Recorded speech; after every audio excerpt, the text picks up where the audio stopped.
Hello students, welcome to my YouTube channel. आज हम बात करेंगे जेनेटिक्स ऑफ प्लांट डिजीज़ेस की, या टू बी वेरी प्रेसाइज आपके जो सिलेबस के अंदर टॉपिक है, role of nucleic acids in host parasite interactions. So start the video. Genetics of plant diseases या nucleic acids in host parasite interactions.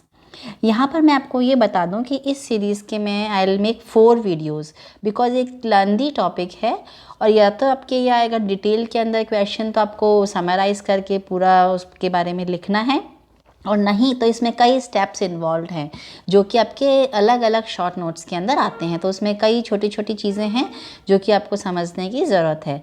तो इसको पूरा समझने के लिए आपको 1 बाय 1 सारे वीडियोस देखने हैं। ओके, तो हम यहाँ पहला पार्ट इसका स्टार्ट करते हैं। Genetics of plant diseases. The genetic information of all organisms, that is the information that determines what an organism can be and can do, is encoded in its deoxyribose nucleic acid, that is DNA.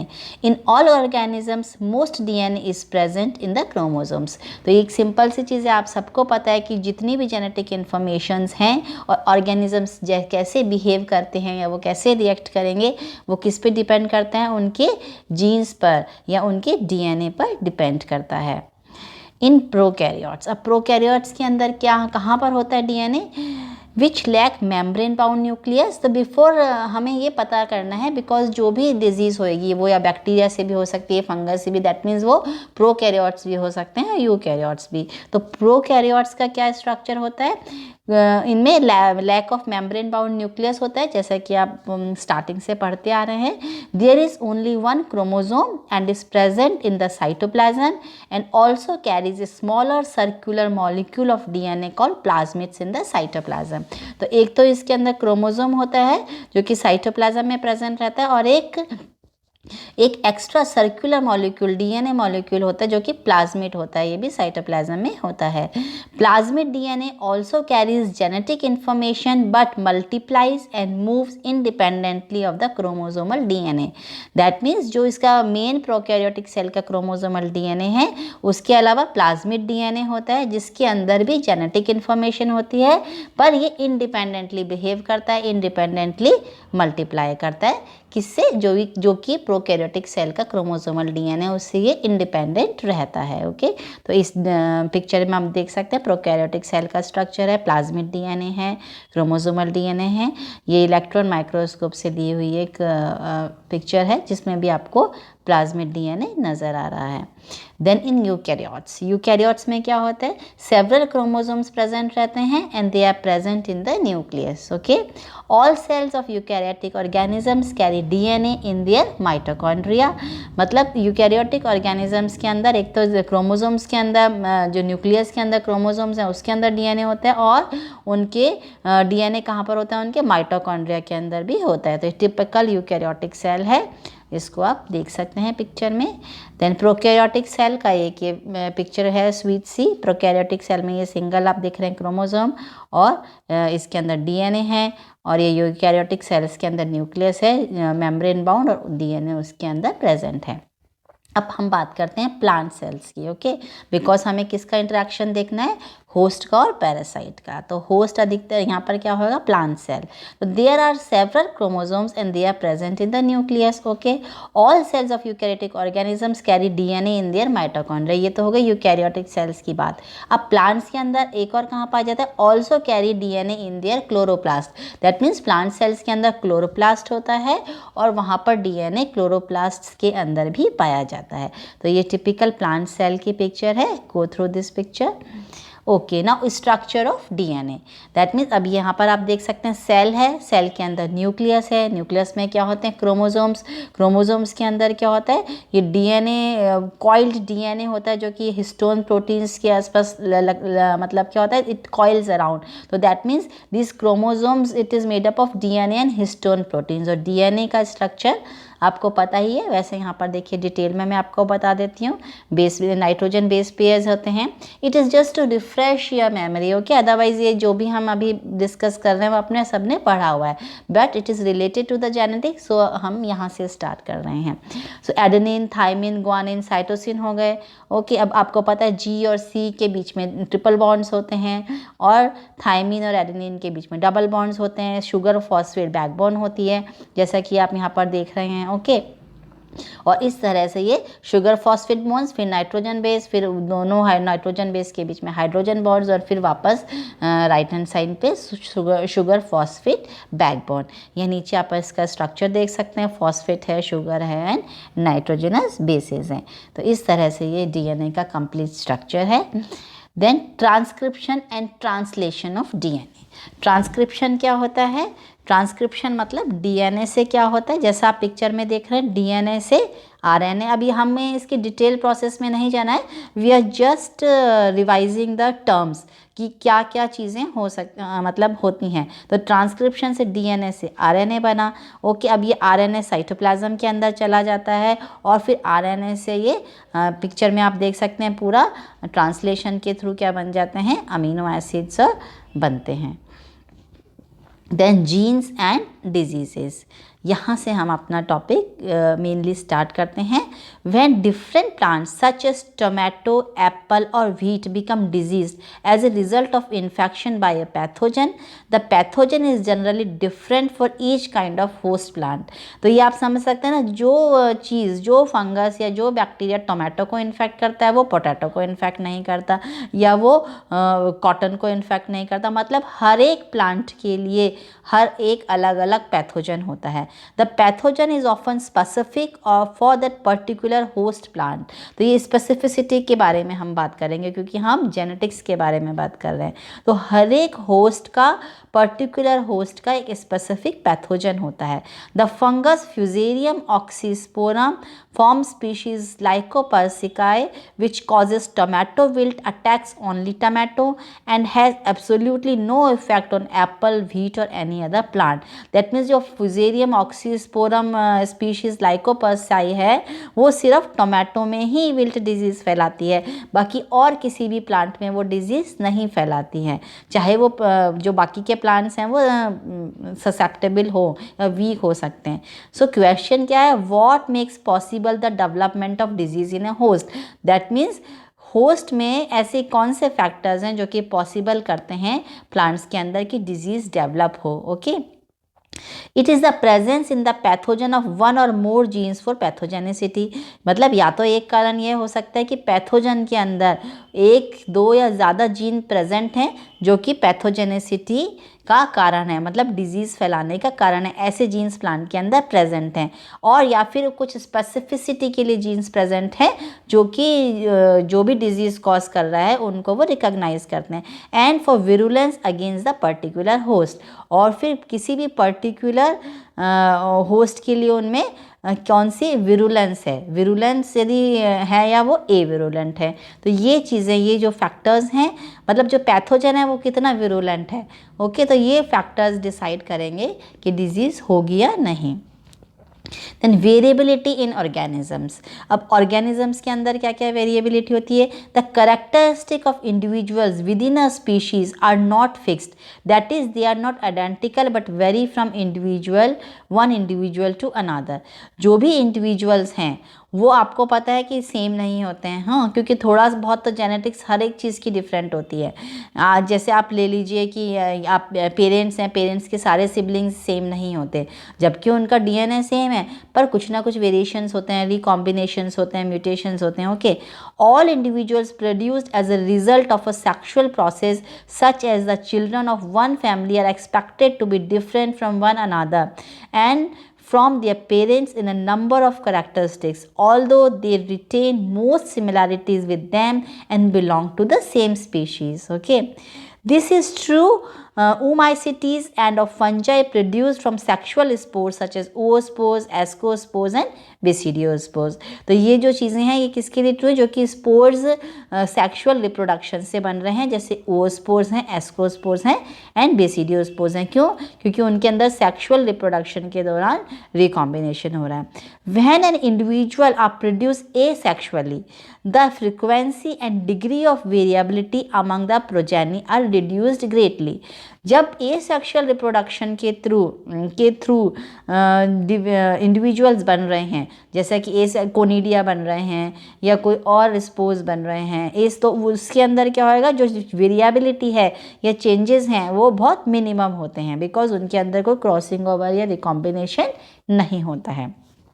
Now mechanism of variability किस पे depend करती है? General mechanism of variability mutation या recombination हो सकता है। Then specialized mechanism of variability in pathogen. अब क्या हो सकता है इसमें क्या क्या टॉपिक्स मतलब अपन कवर करेंगे? Heterokaryosis, heteroploidy and parasexualism in fungi, conjugation, transformation and transduction in bacteria, genetic recombination in viruses। तो इनको हम one by one speedily cover करेंगे, because you have gone through in your lower classes, you have gone through with all these topics। तो general mechanism of variability में सबसे पहले mutation. A mutation is a change in the genetic material of organism which is then transmitted in a hereditary fashion to the progeny. तो mutation से में जो भी changes होंगे वो ट्रांसमिट हो जाते हैं नेक्स्ट जनरेशन को या प्रोजेनी को। Mutation represent changes in the sequence of bases in the DNA इधर। ओके, तो म्यूटेशन के थ्रू डीएनए की जो सीक्वेंसेस है उसके अंदर चेंजेस हो जाते हैं through substitution of one base pair और अनदर, और थ्रू इंसर्शन और थ्रू डिलीशन।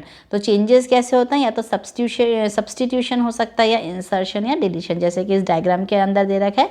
देखिए ये एक जो series of nitrogen bases CGAA। Okay, तो CGA में सब्सटीट्यूशन हो गया G का, तो नेक्स्ट क्या बन गया? ये CCAA, बाकी G क्या हो गया? सब्सटीट्यूट हो गया। यदि इंसर्शन हो गया तो वापस ये CC, इसके अंदर इंसर्शन हो गया तो CCG, यदि ग्वानिन इंसर्ट हो गया तो ये चेंज हो गया। यदि डिलीशन हो गया, सपोज यहाँ नेक्स्ट सीक्वेंस में देखिए CTC के बीच में थाइमिन डिलीट हो गया तो ये क्या बन गया? CC। तो ये म्यूटेशंस के कई सारे फैक्टर्स हैं जैसे आपने पढ़ा है, तो उससे क्या हो जाता है? डीएनए की सीक्वेंसेस चेंज हो जाती हैं और जो वेरिएबिलिटी आ जाती है पैथोजन के अंदर। इस स्लाइड को क्या हुआ, चलिए इसको हम ऐसे ही पढ़ लेते हैं। Genetic crossovers in which parts of the chromosomes or one chromosome of a pair are exchanged with the parts of chromatids of the other chromosome of the pair। तो ये क्रॉसओवर्स आपने पढ़ ही रखा है, ये देख लीजिए ये दो अलग अलग कलर्स के क्रोमोसोम्स और इस तरह से क्रॉसओवर्स जैसे अपने लोअर क्लासेस में भी पढ़ रखा है, 12th स्टैंडर्ड में भी। तो ये क्रॉसओवर हो जाता है और एक क्रोमोसोम का एक पार्ट दूसरे में लग जाता है और एक का दूसरे के अंदर मतलब इंटरचेंज हो जाते हैं पार्ट्स। ओके, चलिए नेक्स्ट स्लाइड लेते हैं। Specialized mechanism of variability in pathogens. अब हम इसमें बात करते हैं फंजाई के अंदर क्या क्या चेंजेस होंगे। तो फंजाई में है हेटेरोकैरियोसिस से हो सकता है, हेटेरोप्लॉइडी से हो सकता है और पैरासेक्सुअलिज्म से हो सकता है। अब हेटेरोकैरियोसिस क्या होती है? The condition in which as a result of fertilization cells of fungal hyphae और पार्ट्स ऑफ हाइफे कंटेन 2 और more nuclei that are genetically different. तो हेटेरोकैरियोन्स पता है ना आपको, डाइकैरियोटिक कंडीशन तो आपने फंजाई में बहुत बार पढ़ी है। डाइकैरियोटिक के अंदर जब वो सेम डिफरेंट होते हैं दोनों न्यूक्लियाई तो वो क्या कहलाएंगे? हेटेरोकैरियोन्स कहलाएंगे। दैट मीन्स उन हाइफे के अंदर क्या है?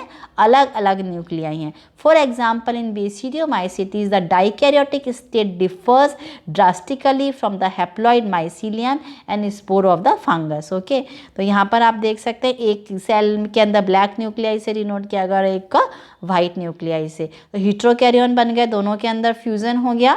There is not fusion of nucleus नहीं है, सिर्फ क्या फ्यूजन ऑफ प्रोटोप्लाज्म है, सेल्स का आपस में फ्यूज़न और एक कैरियोगेमी, उसके बाद यदि कैरियोगेमी हुई तो इस तरह से ये जब कैरियोगेमी के बाद वापस से क्या बना, मियोसिस हुआ, तो 2 इस तरह से 4 न्यूक्लियस बन गए। पर यदि जब डाइकैरियोटिज्म हो रहा है और ये दोनों का बीच में फ्यूज़न हो रहा है, तो जो हीट्रोकैरियोन्स हैं, इस डायग्राम में भी देख सकते हैं, दैट मीन्स उनके अंदर 2 वाइट न्यूक्लियस भी हैं और 2 ब्लैक न्यूक्लियस भी हैं। तो इस तरह से ये हीट्रोकैरियोन्स का मतलब क्या है, जब ये अलग अलग डिफरेंट जो न्यूक्लियाई हैं वो सेम माइसीलियम या सेम हाइफा के अंदर प्रेजेंट है, और जो हीट्रोकैरियोन्स है they behave differently from each of the haploid hyphae. Okay, तो फिर अब यहाँ पर भी आप देख सकते हैं, ये हीट्रोकैरियोन्स का डिटेल में मैंने डायग्राम बनाया हुआ है, बहुत सिंपल सा है, जस्ट ग्रो थ्रू इट कि ये किस तरह से ये हो रहा है और अलग अलग से ये सेल्स बन रही हैं। हैप्लॉइड हैं, डिप्लॉइड के अंदर भी जब ये डिप्लॉइड बन रही हैं तो दोनों के अंदर ब्लैक एंड वाइट दोनों का कॉम्बिनेशन हो रहा है। चलिए, देन पैरासेक्सुअलिज्म। पैरासेक्सुअलिज्म का क्या मतलब है कि बिना सेक्स ऑर्गन्स के किस तरह से सेक्सुअलिटी हो रही है। The process by which genetic recombinations can occur with a fungal heterokaryons. अब जो फंगल हीट्रोकैरियोन्स बन गए हैं उसके अंदर क्या है, जेनेटिक रिकॉम्बिनेशंस बन रहे हैं, तो ये भी इस तरह से more over like crossing over की जैसे ये। तो इस डायग्राम के अंदर आप डिटेल में आपने इसको पढ़ ही रखा है, फिर भी गो थ्रू दिस डायग्राम। तो एक पैरासेक्सुअलिज्म से भी क्या होता है, वेरिएबिलिटी अटेन की जा सकती है। Then heteroploidy. Heteroploidy, the existence of cells of organisms with number of chromosomes per nucleus that are different from the normal. Abnormal number that means या तो डिप्लॉइड हो, या तो वो क्या होगा डिप्लॉइड, मतलब या तो वो 2 नंबर्स के अंदर होंगे, जैसे डिप्लॉइड है या 2n है, या हैप्लॉइड है या n है। यदि वो ट्रिप्लॉइड बन गया या टेट्राप्लॉइड हो गया, तो नॉर्मल नंबर यदि डिप्लॉइड है और उसके बाद वो टेट्राप्लॉइड्स बन गया, तो उससे भी क्या हो जाएगा, वेरिएबिलिटी हो जाएगी। ओके, तो हीट्रोप्लॉइड्स में भी हैप्लॉइड्स, डिप्लॉइड्स, ट्राइप्लॉइड्स और टेट्राप्लॉइड्स, पर other than the normal chromosome number, इससे भी क्या होगा, वेरिएशंस हो सकते हैं। अब बैक्टीरिया के अंदर कॉन्जुगेशन, ट्रांसफॉर्मेशन एंड ट्रांसडक्शन, ये तीनों ही अपने बैक्टीरिया के अंदर डिटेल में स्टडी कर रखे हैं। तो ये जनरल कॉन्जुगेशन है, सिंपल कॉन्जुगेशन आपको पता है, 2 बैक्टीरियल सेल्स पास में आए और आपस में इनका क्या हुआ, एक दूसरे का जो न्यूक्लियर मैटर एक्सचेंज हुआ। Occurs when 2 compatible bacteria come in contact with one another and a small portion of the chromosome और plasmid from one bacterium is transfer to the other through a conjugation bridge. इससे भी क्या होएगा, variability आ जाती है उनके DNA के अंदर। Then transformation, bacterial cells are transform genetically by absorbing and incorporating in their own cells genetic material in secreted by और release during the rupture of the other bacterium. तो यहाँ पे बैक्टीरियल सेल क्रोमोसोम्स के अंदर है, तो ये किस तरह से, इस तरह से बैक्टीरिया अपने सेम इस सेल का बैक्टीरिया इसके अंदर जाके क्या हो गया, इनकॉर्पोरेट हो गया है। तो ये इससे इसका जो फाइनल जो सेल बनी बैक्टीरियल सेल, उसका ट्रांसफॉर्मेशन हो गया है।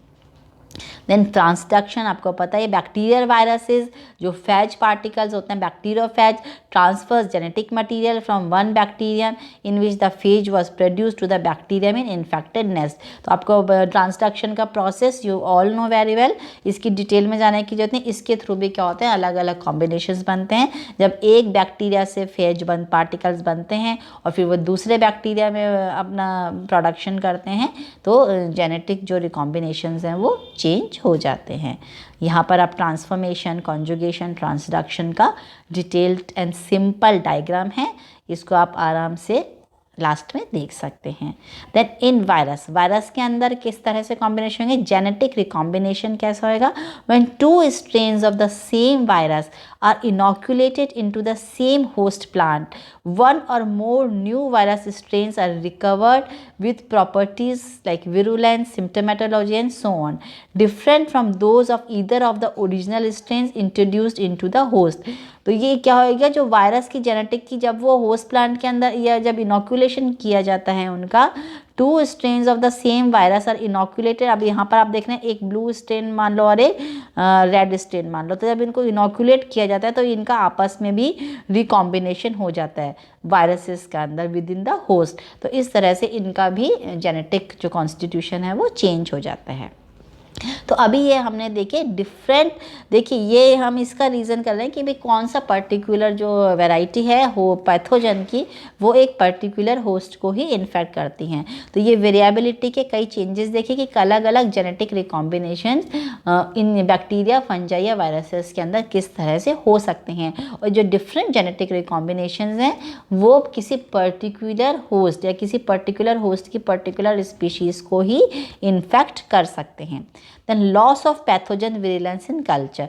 The virulence of pathogenic microorganisms towards one or all of the host often decreases when the pathogens are kept in culture for relatively long period of time. Suppose आपने bacteria का culture बनाया या आपने fungus का culture बनाया, और culture बना के प्योर कल्चर्स जैसे कि आपको आपने पढ़ा हुआ ही है, तो जो विरुलेंस है यदि हम लॉन्ग टाइम तक उनको कल्चर के अंदर रखेंगे तो विरुलेंस उनकी मतलब कैपेसिटी टू कॉज डिजीज उनकी कम हो जाती है। और when they are passed one और more times through the different host, या वो एक होस्ट से दूसरे होस्ट मतलब बार बार वो आगे के आगे जाते जा रहे हैं तो भी उनकी विरुलेंस क्या हो जाती है, कम हो जाती है।